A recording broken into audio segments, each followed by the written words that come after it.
Shalom a todos. Vamos a ver hoy día el estudio llamado Los días de los Maccabim, la historia de Hanukkah. Bueno, vamos a hablar sobre todo los días anteriores de Hanukkah.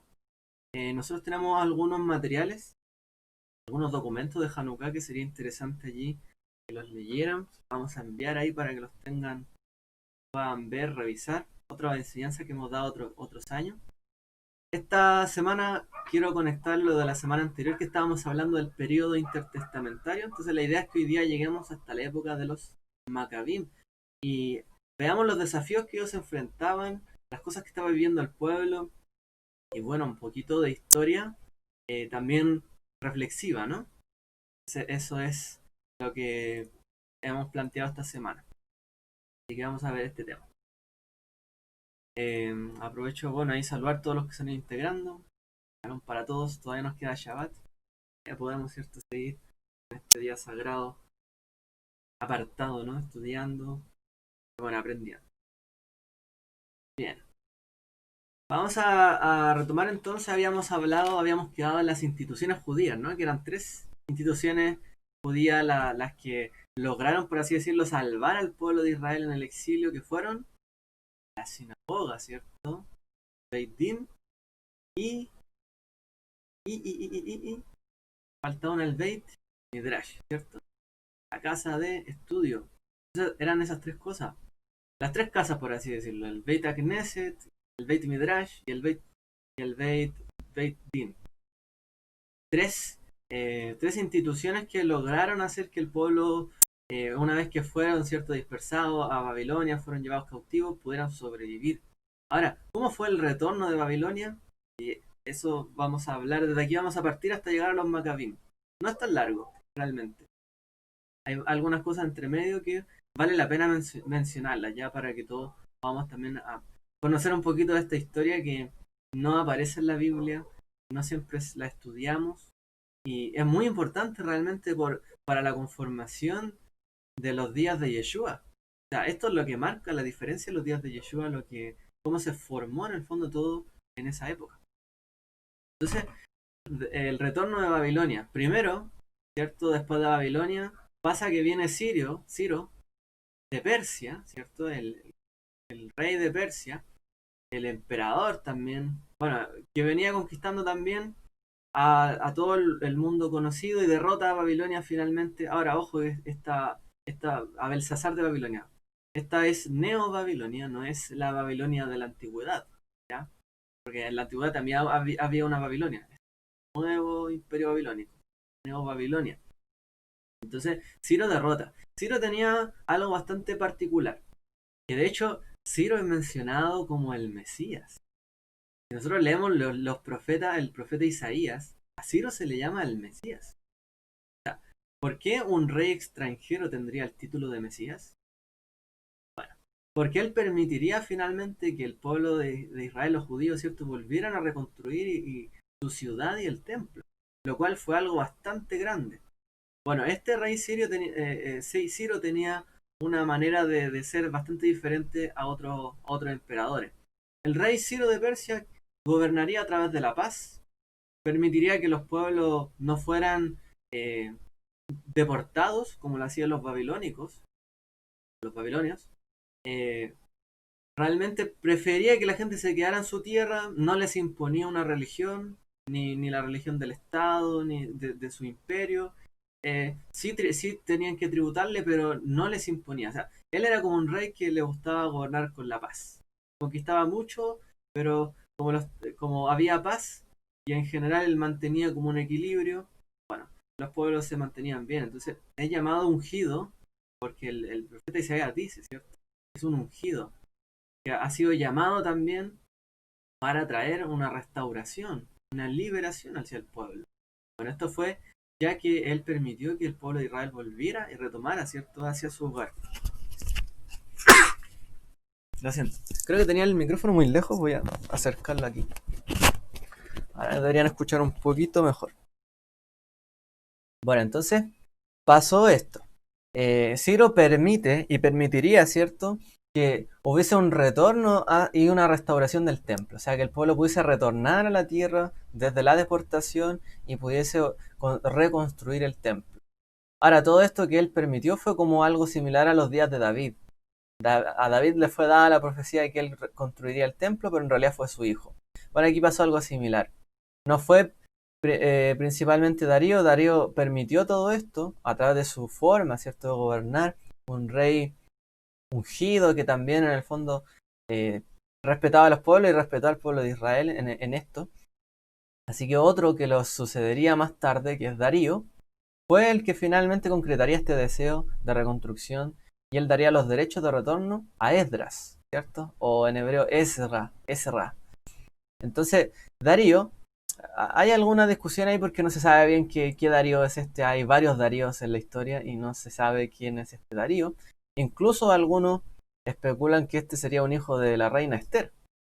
Pero en realidad no hay nada tan concreto realmente en cuanto a eso. Hay una discusión ahí, no se sabe si fue ese Darío u otro.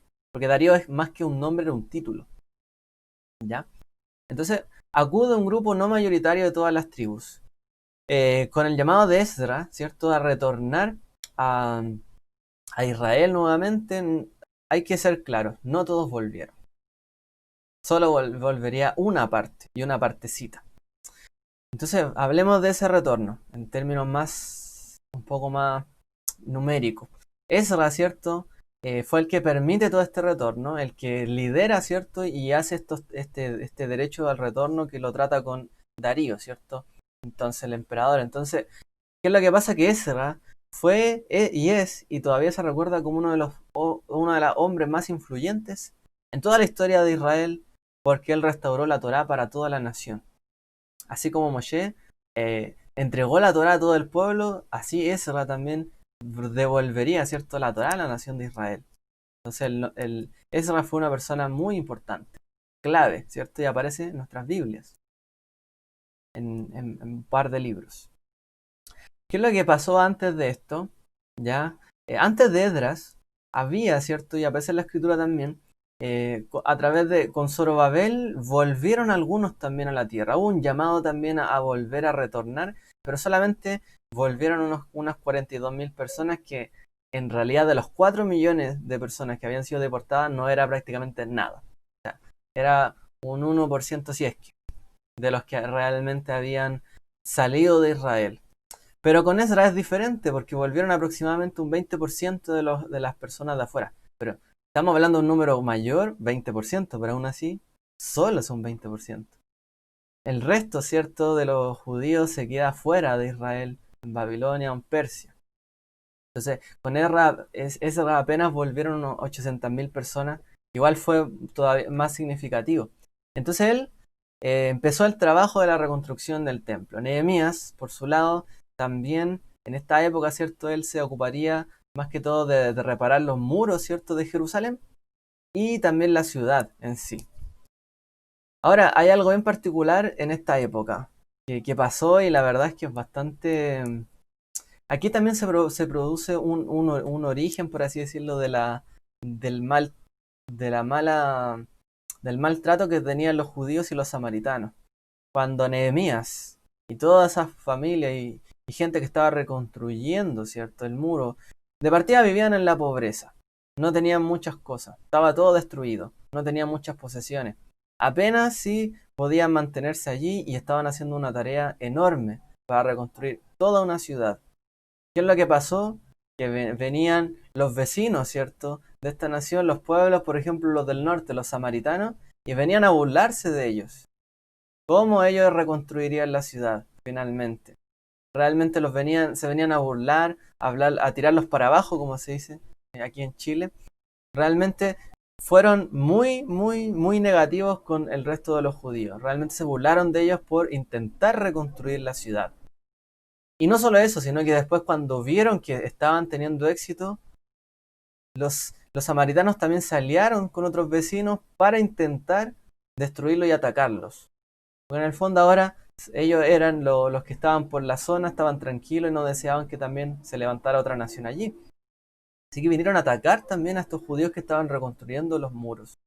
Aparte de la burla, después los atacaron, los samaritanos, que eran descendientes, ¿cierto?, de las tribus o de la casa del norte de Israel. O sea, para que veamos de dónde viene también y surge la enemistad en esa época. Así que dice el libro de Nehemías y se atestigua que estaban con una mano la lanza defendiéndose y con la otra estaban trabajando ahí para hacer todas las mezclas, ¿cierto? Y levantar el muro, realmente. Fue muy difícil esa tarea que ellos tuvieron que pasar. Ahora, dentro de todo eso también las instituciones, debemos señalar que las instituciones que mencionamos antes, ¿cierto? La sinagoga, el tribunal pequeño que era el Beit Din, y también la, en la escuela, ¿cierto? El Beit Midrash, se mantuvieron en esta época. O sea, regresaron junto con los judíos, estas mismas instituciones. Entonces, ya no solamente se enfocarían como antes en el templo, sino que también todas estas instituciones, la sinagoga, las escuelas y los pequeños tribunales se mantendrían en Israel. ¿Qué es lo que viene después? Bueno, pasa que después de este momento de la reconstrucción, hay un periodo, ¿cierto?, en que ellos empiezan a trabajar todo esto, la tierra, a reconstruir. Más adelante resulta que al imperio persa es derrotado por Alexander Yanai, que es como se dice en hebreo, el Alejandro Magno, Alejandro el Grande, ¿ya? Yanai significa en hebreo griego, Alexander el griego. Entonces viene Grecia, viene Alejandro Magno y conquista toda la Europa conocida, junto con Persia. Él conquista toda esa Europa cuando apenas tenía 25 años. Alexander realmente logró una hazaña bastante grande para ser tan joven. Entonces Alejandro Magno conquista toda Europa y por supuesto también llegaría hasta Israel. Él empieza a invadir Siria hasta llegar a Jerusalén. Les recuerdo, como para que se hagan la idea, Israel estaba entre África y Asia. Era como un camino obligado para pasar entre un continente y el otro. Estaba en un lugar súper estratégico. Entonces, siempre estaba en el medio de los pueblos. Y ganar el territorio de Israel también era ganar una ventaja en cuanto a territorio y acceso a ciertos lugares. Entonces, Alexander llega hasta Jerusalén, hasta Jerusalén. Para aquel entonces estaba gobernando en Jerusalén Shimon Atzadik, Simón el Justo, que era un Cohen Gadol, era sumo sacerdote, era un líder en Israel y fue, de hecho, un justo muy destacado en la literatura judía. Y él fue el último sumo sacerdote que bendijo al pueblo de Israel con el nombre de Dios. A partir de él en adelante nunca más se utilizaría el nombre de Dios, de 4 letras, ¿cierto?, para bendecir a la nación. Y de ahí en adelante nunca más fue tampoco tan ampliamente pronunciado su nombre, sino que empezaron a decirse otros nombres, ¿cierto? Preferiblemente antes el nombre de Dios. Esto debido a las blasfemias que se empezaron a hacer en cuanto al nombre de Dios. Así que en esa época fue la última vez que se pronunció por un sumo sacerdote el nombre de Dios. Un buen antecedente, ¿cierto? Ahí para la historia. Me refiero para nosotros saberlo. No es que haya sido positivo, me refiero a eso. Entonces, ¿qué es lo que pasa? Que Shimon Atzadik era un justo. Y él sabía cómo tratar a las personas, tenía claro cómo gobernar. Y él negoció con Alejandro Magno, para que no saqueara Jerusalén, para que no llegara hasta allí, ¿cierto? Y rompiera de nuevo y destruyera todo lo que ellos habían construido nuevamente. Y negocia con él. Entonces, vamos a hablar ahora de qué es lo que negoció. Pero para cuando Shimon Atzadik estaba gobernando en Israel, él fue el último, de hecho, de lo que hablábamos la semana anterior, de la gran asamblea, Lanshei Knesset Agdolá. Esta gran asamblea que estaba compuesta por profetas como Zacarías, Malaquías, Mardoqueo, en el caso del libro de Esther, ¿cierto? Y otros profetas más y gente influyente en Israel, príncipes. Se acabó hasta Shimon Atzadik esa gran asamblea, que sería sustituida posteriormente por el Sanedrín. ¿Ya? El Sanedrín de hecho es un nombre griego. Entonces se sustituiría esa gran asamblea que había de los grandes precursores, ¿cierto?, de Israel, profetas, gente guiada por Dios, y vendría otro consejo, no con el mismo peso, un peso menor, pero también de gente que deseaba también estudiar, ¿cierto? Y aplicar la vida de la Torá para Israel. Pero ahí para que sepamos, Shimon HaTzadik fue el último. Con él se acabó esta gran asamblea. Ahora, ¿qué fue lo que negoció Shimon HaTzadik con Alexander? ¿Ya? Israel debía dar tributo, obviamente, no podía faltar. Siempre, siempre quitar, ¿cierto? Un poco de la libertad, de la protección, de como los antiguos pactos, ¿no? De vasallaje. Yo te conquisto a ti, te doy protección, entonces tú eres una provincia mía, pero me tienes que dar tributo ahora. Es una forma de enriquecerse, ¿no? Bueno, Israel tenía que dar tributo. Por un año, todos los niños varones que nacieran debían llamarse Alexander en Israel. Entonces, a partir de ahí, ¿cierto? Los nombres griegos empezaron a ser muy populares dentro de Israel. Por eso es que leemos también en la época de Yeshua que había nombres griegos dentro de Israel. No porque no fueran judíos, sino porque sencillamente ya empezó a partir de esa época griega a haber una asimilación de la cultura. Ya entonces Alexander quiso hacer su nombre grande, ¿no? Por eso se llamaba el Grande. Y finalmente, ¿qué hizo? Que bueno, en honor a mí, todos los hijos que nazcan aquí en Israel este año se van a llamar Alexander. Y en el Talmud encontramos varios Alexander, Rabino Alexander, y bueno, hasta incluso épocas posteriores. Así que ahí empieza también esa costumbre. Ahora otra cosa que él señaló fue que se fijó un calendario que se llama se llama Minyan Shedarot. Minyan Shedarot. Este calendario tenía que empezar a funcionar en el fondo desde el día en que Alexander llegó a Jerusalén. O sea, el calendario que se inventó empezaba con él pisando ese lugar, casi como un mesías, ¿no? Bueno, resulta que eso, como para tener un antecedente a la fecha, fue 12 años antes de que llegara, de que se cumplieran 1000 años desde la salida de Egipto, en cuanto a la historia. Y ese calendario se empezó a usar prácticamente en los documentos, todos los documentos legales. Por ejemplo, los contratos matrimoniales dentro de Israel, dentro del judaísmo, hasta el día de hoy, de hecho la costumbre sefardí, se utiliza este calendario. O sea, se coloca la fecha del calendario hebreo y también se coloca la fecha del calendario de este Minyan Shedarot. Hasta el día de hoy, de hecho, era ampliamente utilizado hasta el 1800, como dice allí, de esta época. O sea, el calendario de Alexander duró muchísimo tiempo y siguió manteniéndose como una fecha relevante para el pueblo judío hasta estos días, incluso. ¿Ya? Y otra cosa que él pidió a Shimon HaTzadik, el justo, fue presentar un sacrificio en el templo de Jerusalén, en su honor. O sea, él, como extranjero, poder presentar un sacrificio.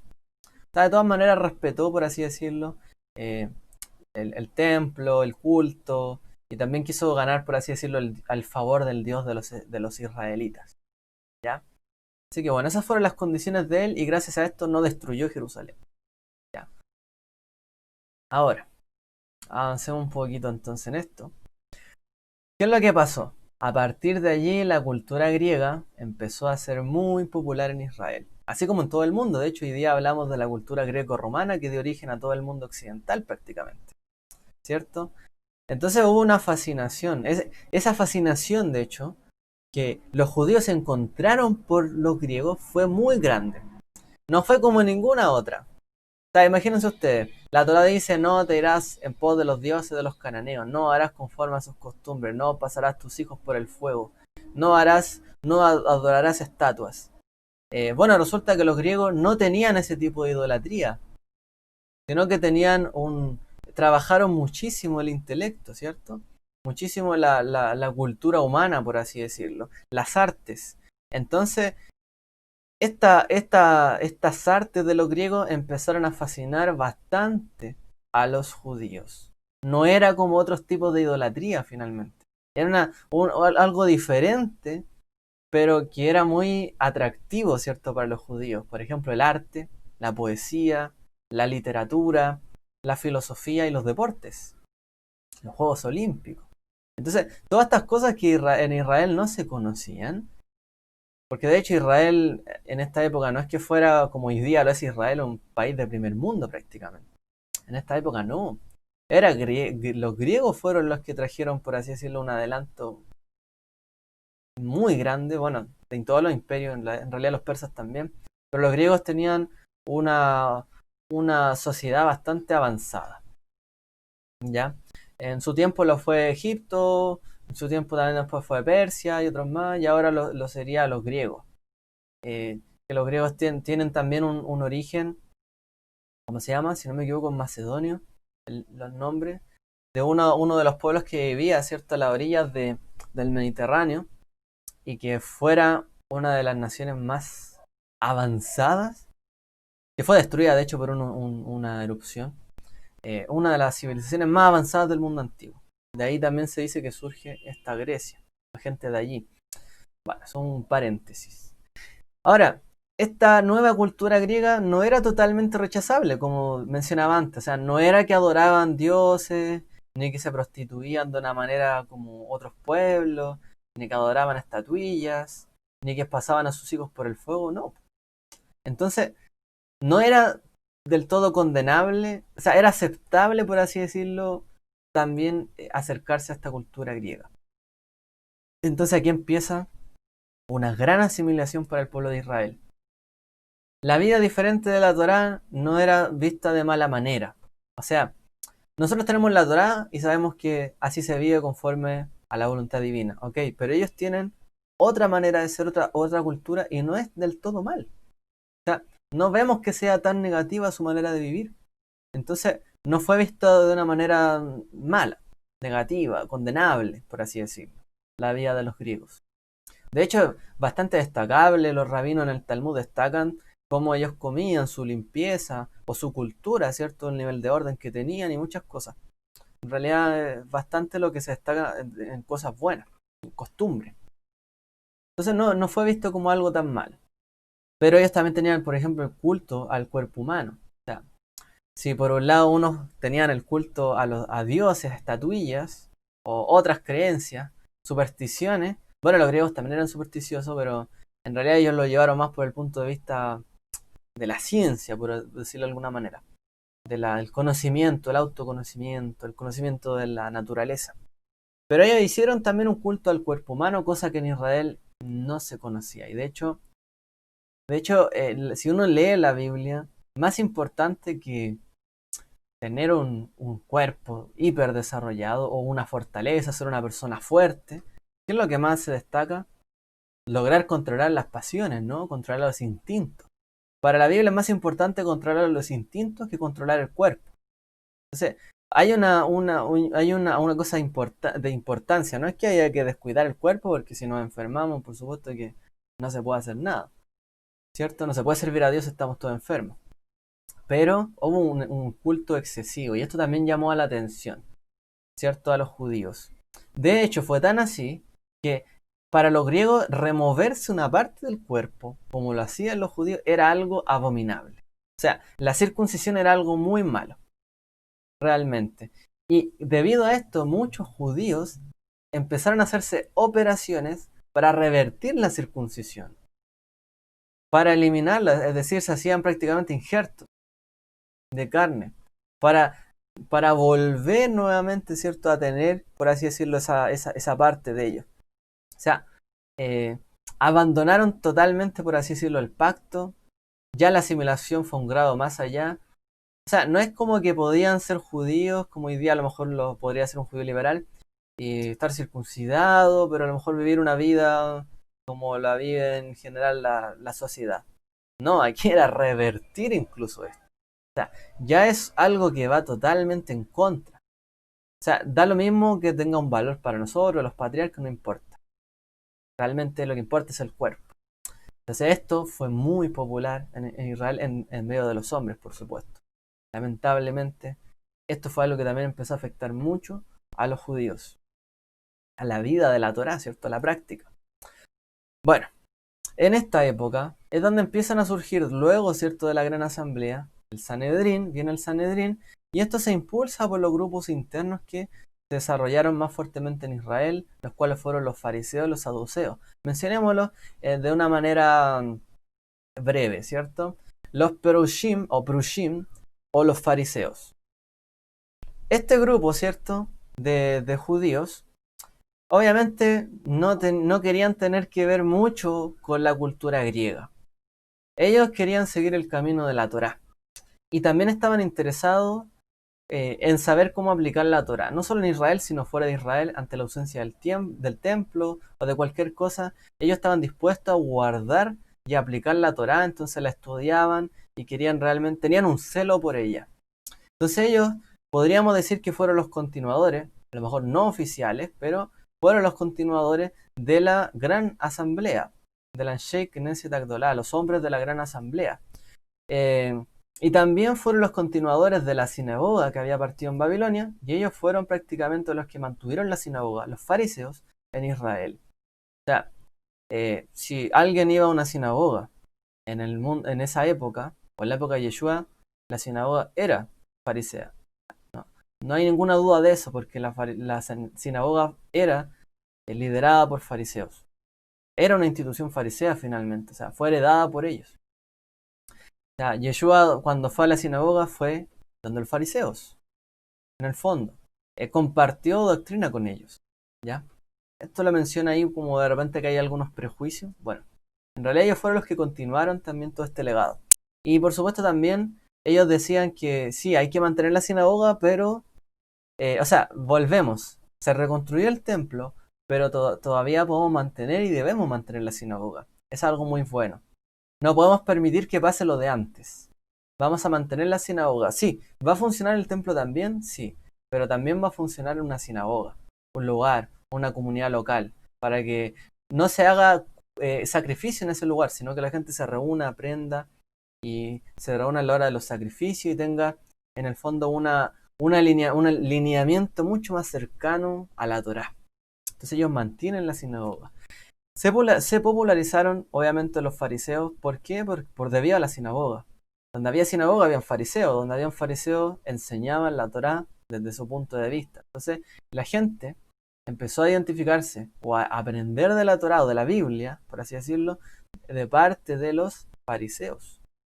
Los fariseos fueron los que enseñaron la Torá al pueblo en esta época. Tienen todo el reconocimiento en ese sentido. ¿Ya? ¿Cuál era el otro gran grupo que surgió en esta época? Los Tzedokim o los saduceos.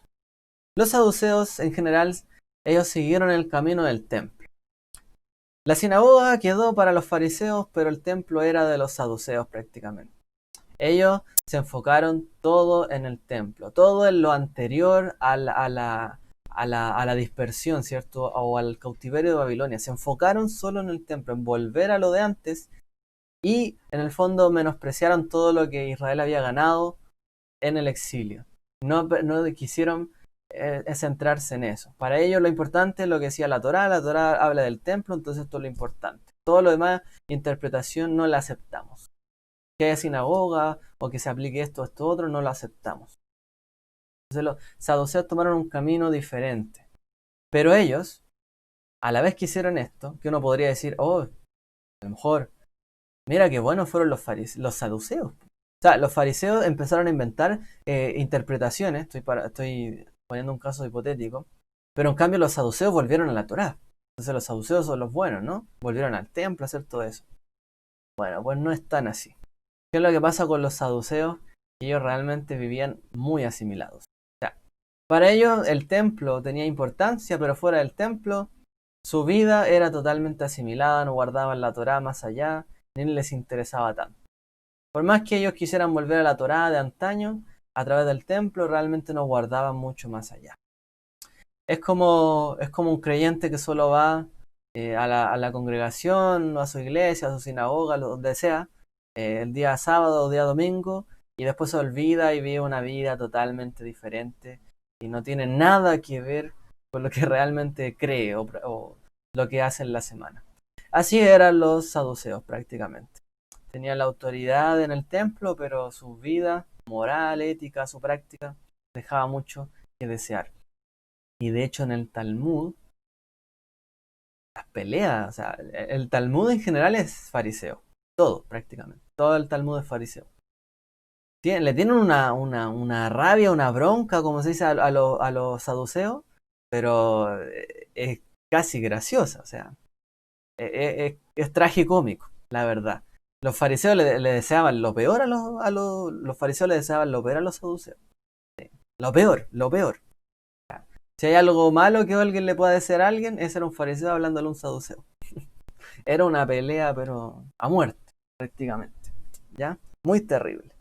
No se llevaban, nada. Al principio sí, al principio fue como que ya, usted está en el templo, nosotros en la sinagoga, convivíamos tranquilo, pero después, no, después fue una cosa muy difícil de llevar.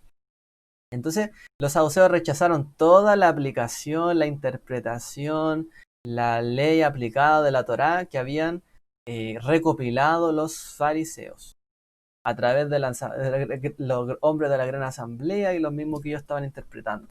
Los saduceos rechazaron todo eso, solo Torá, solo templo. Pero como ya vimos, no era tan positivo. Amigos, ellos se hicieron muy amigos de los comerciantes griegos. O sea, se fueron por el camino, obviamente, de la sociedad, de construir Jerusalén, de la prosperidad, y se hicieron más amigos de los griegos. Al final empezaron a hacer negocio en el mismo templo. Esa es la verdad. De esta época viene la corrupción en el templo, porque ellos realmente no quisieron guardar una vida tan ética, tan adecuada, ¿cierto?, a la Biblia, a la Torá, sino que ellos realmente empezaron a interesarse más por el dinero. Entonces preferían los negocios con los griegos y usaban el templo como una plataforma comercial antes que guardar realmente la Torá de una buena o adecuada manera. Y ese es el asunto aquí también. Realmente ellos se hicieron amigos de otros, se asimilaron para ello un poco para ser personas que no fueran rechazables ante los griegos, antes que obviamente seguir el camino de la Torá. Ahí tenemos estos dos grandes grupos que surgen en esta época. Ahora, después de Alejandro Magno o Alexander, muere él y el imperio se divide en tres. En la parte que está hacia Europa, la parte que queda hacia Egipto, ¿cierto?, al sur, y la parte que da hacia Asia. En Europa, ¿cierto? Bueno, ahí estaba la mayoría, ¿cierto?, del imperio, la extensión, que luego, bueno, también vendrían los romanos más adelante, etc. En la parte de Egipto estaba Ptolomeo, que nos interesa esta historia, y en Asia o en Siria, perdón, en Asiria, estaba Seleuco. ¿Ya? Y estos son los personajes clave ahora para nuestra historia de Hanukkah, ya llegando a lo nuestro.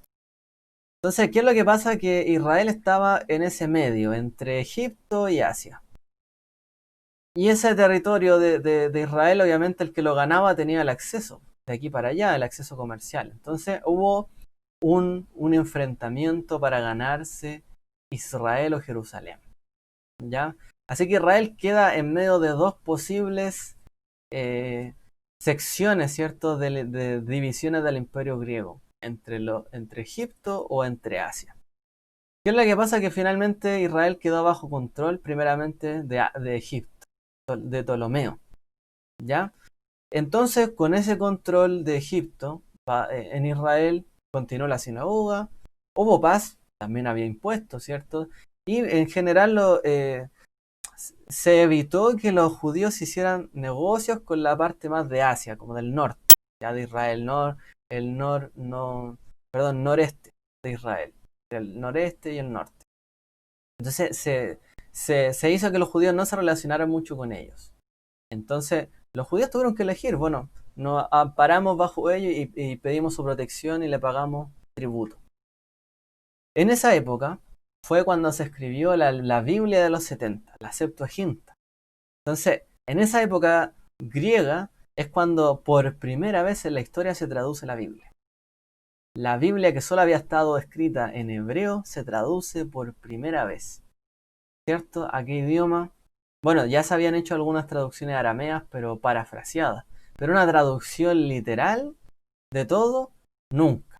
Y esto fue hecho en la época de Ptolomeo. Por una orden de Ptolomeo, según cuenta la leyenda, 70 sabios judíos, ¿cierto?, hacen una traducción de la Torá. Según cuenta la leyenda, los 70 hicieron una traducción y la traducción coincidió. Y ahí en el fondo se, se produjo esta Biblia de los 70. Entonces fue en esta época donde se produce la traducción al griego de la Torá. No fue un día muy celebrado por Israel. Nosotros podríamos decir que bueno que la Biblia se tradujo por primera vez. Pero realmente para los judíos esto no fue nada positivo. Por primera vez se estaba sacando el texto de su lengua sagrada, del hebreo. Por primera vez se estaba haciendo algo sagrado para ellos, algo común para los griegos quedando en una biblioteca. De hecho, ese día fue decretado día de ayuno para todo el pueblo de Israel. ¿Por qué? Por esa terrible noticia para ellos, de que su texto sagrado se tradujera a otro idioma. En cambio, por otro lado, ¿qué podemos ver? Que realmente esto produjo que a lo largo del Imperio griego, la Torá, la Biblia empezase a leerse como nunca antes. Y la Biblia empezó a hacerse conocida a muchas más personas fuera incluso de Israel. Entonces tuvo un lado muy negativo para Israel, pero para el resto del mundo fue algo también digno, ¿no? de señalar esa traducción. Por ende, siguió la asimilación. O sea, en el fondo es esto. Bueno, nuestro texto sagrado, que estaba en hebreo, ahora está en griego. Bueno, entonces el griego no es tan malo. Acerquémonos más al griego. Acerquémonos a la cultura griega. No hay tanto problema. Entonces los judíos empezaron a helenizarse, lo que se llama hacerse más griegos, ¿ya? Empezaron a tomar más costumbres griegas y también la Biblia a estudiarse desde el punto de vista griego y cada vez más hacia ese lado. O sea, la asimilación continuó aumentando.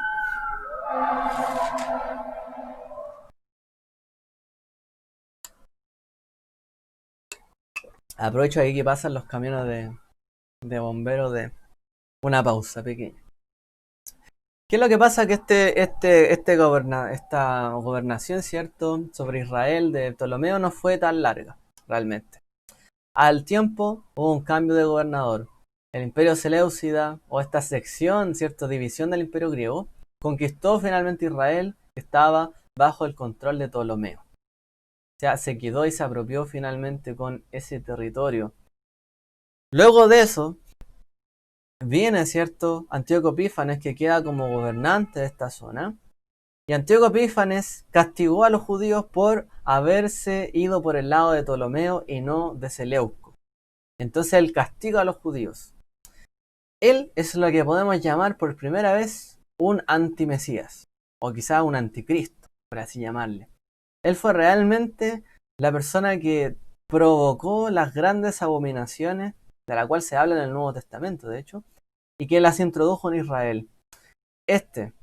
Antíoco Epífanes fue el primero que erigió una estatua de Zeus en el templo. O sea, él, en el templo de Jerusalén, erigió una estatua del dios, ¿cierto?, del trueno, de las luces, ¿cierto?, de Grecia, Zeus, y lo colocó allí en el templo por primera vez. O sea, por así decirlo, reemplazó el culto de Israel por otro. Es lo que podríamos llamar a un antimesías, por así decirlo, ¿cierto?, un antiungido.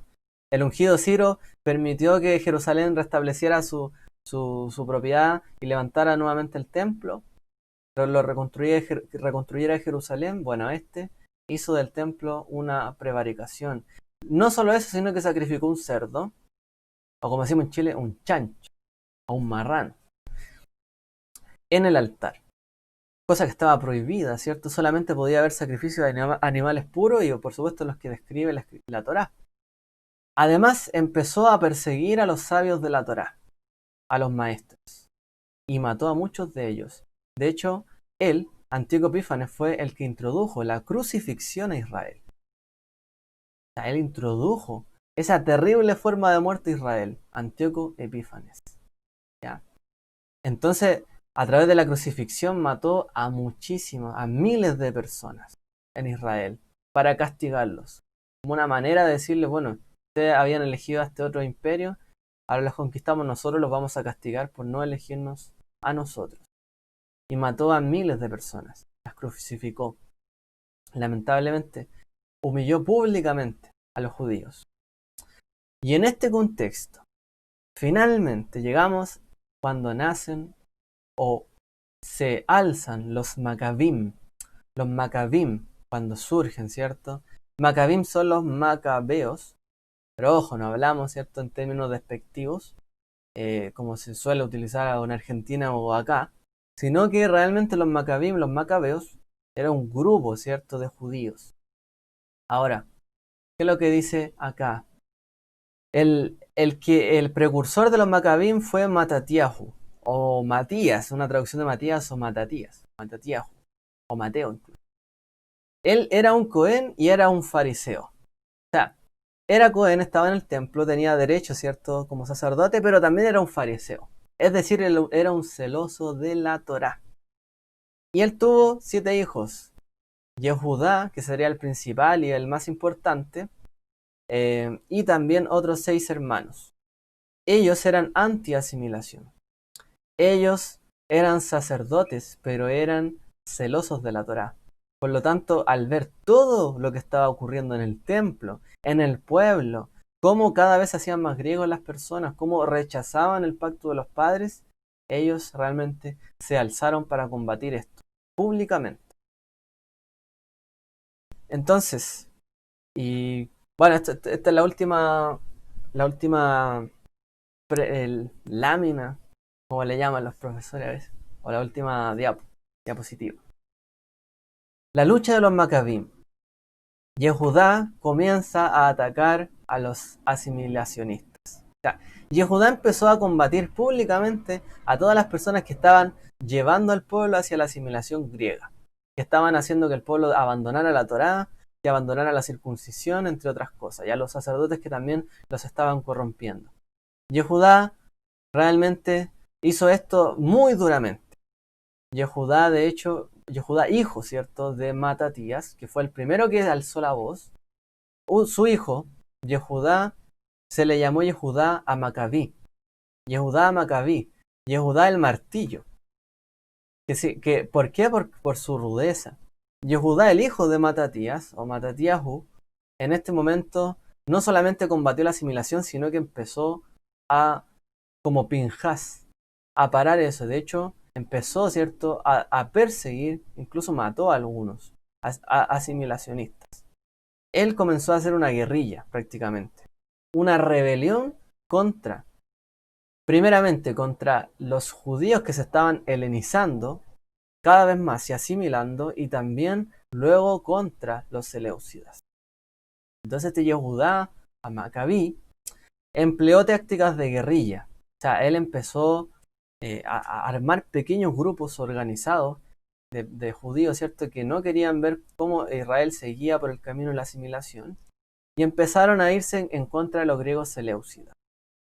¿Y qué es lo que pasó? Que en realidad triunfaron de una manera muy amplia. Ellos realmente tuvieron un triunfo grande contra los seleucidas. Entonces, cada vez que se organizaban, atacaban ciertos puntos de los seleucidas. Lo siento. Y realmente lograron combatir a los guardias seleucidas que estaban dominando ahí, controlando Jerusalén para castigarlo en el fondo y castigar su judaísmo, y empezaron a matarlo en el fondo, ¿ya? He intentado no decir esa palabra, pero bueno, eso fue lo que hicieron.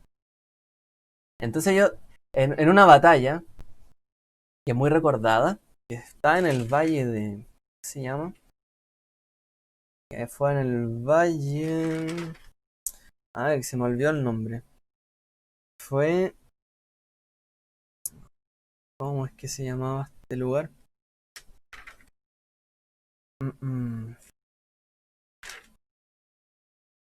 Las planicies de Ayalón, ahí estaba.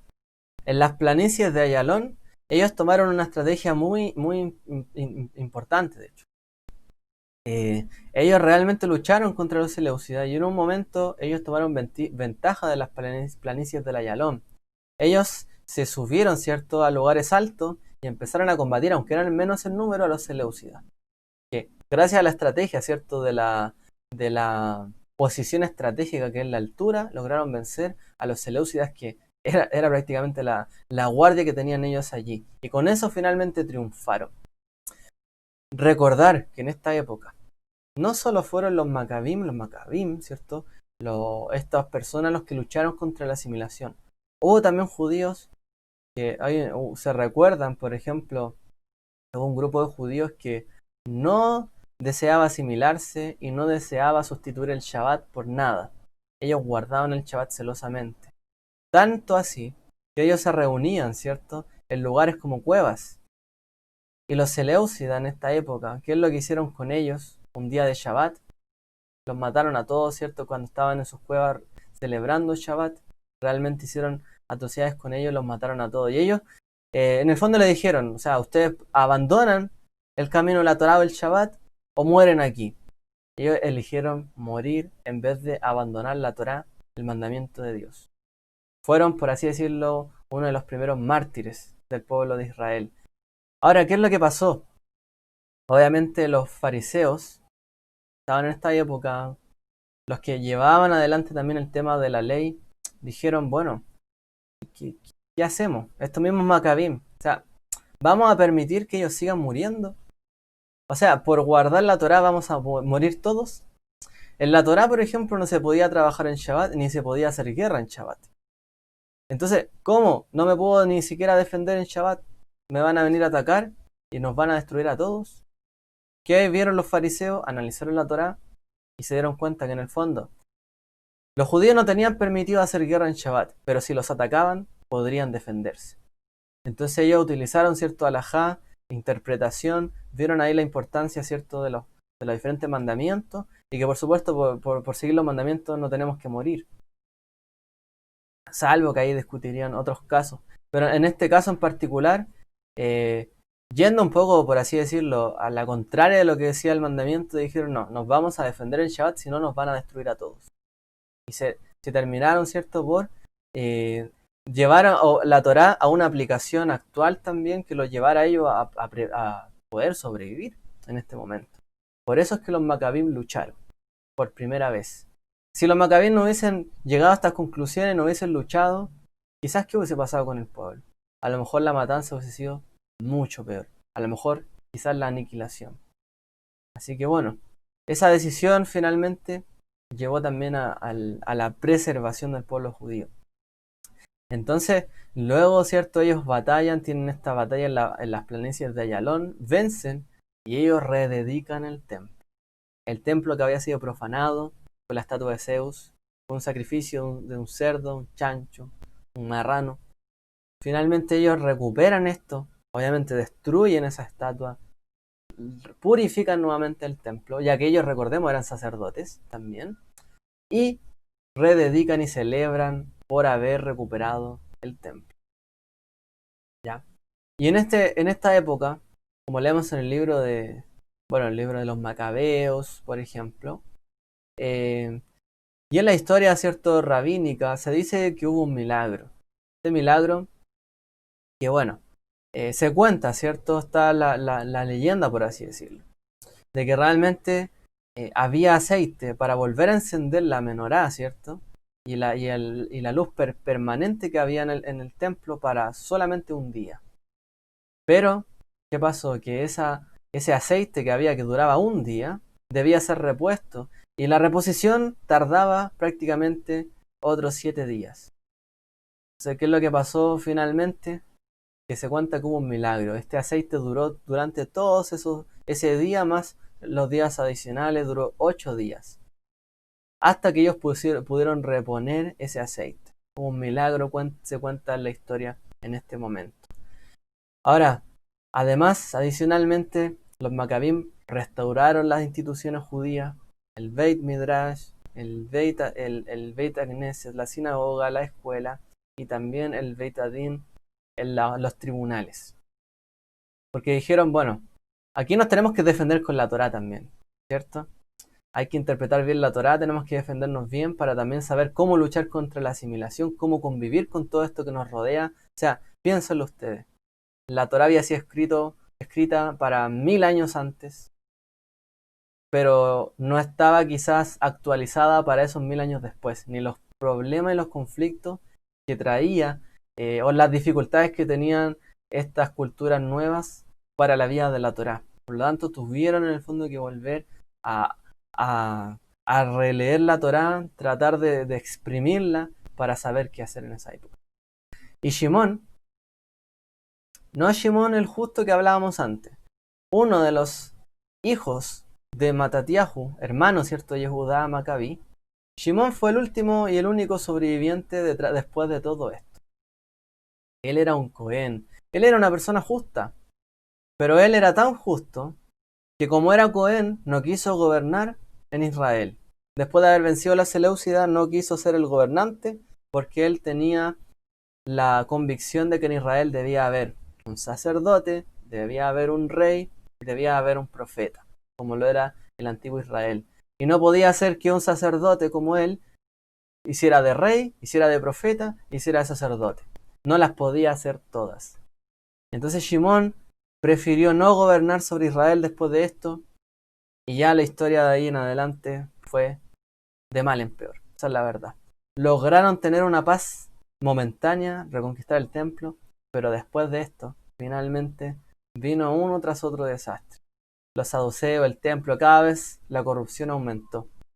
Y por él que no, por decirlo así, por él que tampoco quiso tomar la batuta, ¿cierto?, en Israel, finalmente Israel nuevamente termina cayendo en, en asimilación y en más corrupción en el templo, etc. Así que bueno, yo voy a llegar más o menos hasta aquí. Voy a llegar hasta aquí más o menos en la historia. Yo creo que ya hemos hablado bastante en cuanto a toda la línea de lo que hablamos la semana anterior. Hasta aquí podemos entender cuál era el contexto de los días de los Macabim, toda la lucha que tenían contra la asimilación, contra la Torá, ya que a los judíos se les había prohibido, ¿cierto?, la Torá, el estudio, el Shabbat, el casamiento judío, en la época, ¿cierto?, Seleucida, en la época de los Macabim. Y ellos, además, se hizo prevaricación en el templo. Daniel habló, ¿cierto?, de esto. De hecho, Yeshua dijo, cuando vean, ¿cierto?, que venga la abominación desoladora. ¿De qué está hablando él? De esto. La abominación desoladora era justamente este levantamiento de un ídolo en el templo y un sacrificio pagano en el templo. Esa es la abominación desoladora o la abominación de la desolación, como se le llama también. Hay otros nombres más que tiene. Y Yeshua habló de eso. ¿Cuándo se cumplió lo que dijo Yeshua? ¿Cuando venga el anticristo? No, se cumplió en la época de Roma. Luego de Yeshua, ¿cierto?, los romanos tomarían, al igual que en esta época, conquistarían Israel, el templo, lo tomarían para sí, lo dedicarían al dios Júpiter, que Júpiter es lo mismo que Zeus para los romanos. Y harían un levantamiento de esa estatua en el templo, harían un sacrificio también de un cerdo en el lugar, y además le impondrían impuestos a los judíos para que pagaran la mantención del templo, que ahora estaba dedicado a Júpiter. Lo que habló Yeshua se cumplió, ya se cumplió de hecho, en cuanto a eso, ¿cierto? Y fue similar a lo que pasó los días de los Macabim. Por eso la lucha de los Macabim fue una pequeña luz de esperanza, de que todavía Israel podría tener un levantamiento. Si ellos realmente eran celosos de la Torá, querían volver a lo de sus padres, Dios les dio una victoria milagrosa. Pero ¿qué es lo que pasó? Es que Israel, por más que hubiese esa victoria milagrosa, esa gente que logró alzar nuevamente la Torá, poco duraría, finalmente Israel seguiría por el camino de la asimilación. Así que fue una luz en medio de la tiniebla, fue algo momentáneo, pero cuando hablamos de ser luz, hablamos de la fiesta de Hanukkah. El Brit Hadashah, cuando se nos cuenta de ser luz, generalmente se hace referencia a la fiesta de la dedicación. Y la fiesta de la dedicación fue cuando los Macabim restauraron el servicio del templo. Fue conocida como la fiesta de las luces, porque se volvieron a encender las luces en el templo. ¿Qué es lo que significó para ellos? Una luz que se enciende. Debemos ser luz. El templo es una luz también para Israel y para las naciones. Acerquémonos a esa luz, seamos nosotros esa luz. En medio de la tiniebla, en medio de la asimilación, en medio de la sociedad, tenemos que buscar un camino diferente de luz. Y no dejarnos llevar por la tiniebla. Así como ellos se alzaron, ¿cierto? Y rechazaron, y de hecho Yeshua en un momento dice, el reino es de quienes son, dice, por etzim. Probablemente dijo eso en hebreo. No de los violentos como uno suele traducir, sino de los que abren la brecha. De los que en medio de la tiniebla pueden luchar y combaten ellos. Y son una lumbrera en medio de esa generación. Para los que realmente pueden, ¿cierto? Tomar el reino, recibir el reino de Dios, heredarlo, ¿cierto? Su Torá, su voluntad, son aquellos que batallan por ello. Aquellos, ¿cierto? Que abren la brecha, porque cuando todo venga, a lo mejor en la oscuridad, abren la brecha y encienden la luz, como lo hicieron estos Kohanim y guerreros también, los Maccabim. Entonces, vemos también ese paralelo en los días de Yeshua. Debemos ser luz, como ellos fueron luz en medio de tinieblas. Y debemos no tener temor, porque cuando todo venga, a lo mejor detrás también tenemos que mostrar la luz. Cuando todo se oscurezca, como está escrito, vendría gran tiniebla, ¿cierto?, a la tierra de Israel, pero nacería una luz desde, ¿cierto?, la Galilea, que se llegaría a expandir por todo Israel. Ese fue el Mesías. Y esta época fue una antesala de lo que vendría.